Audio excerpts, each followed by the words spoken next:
Steve again here at Autohauler Supply, and I want to tell you the difference between diamond weave and regular weave webbing for our flatbed applications. This is 4-inch webbing. This is a decent webbing.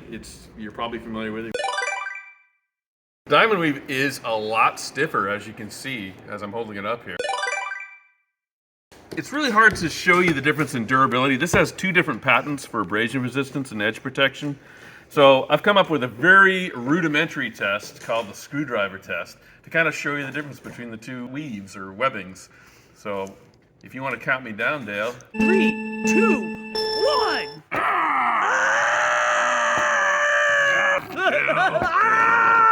And now we'll try on the diamond weave. Okay. 3, 2, 1.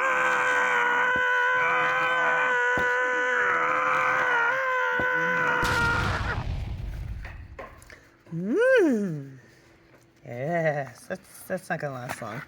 No. No. Oh, and here, let's flip it on the other side.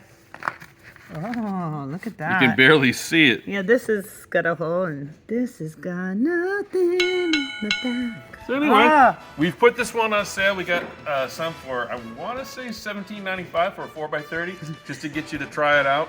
We usually sell it for about $22.95 because, believe it or not, this is a lot more money in terms of actual production cost, but 2 to 3 times the lifespan. Hope you'll try it. Give us a try. 2671 Freewood Drive, Dallas, Texas. Autohaulersupply.com.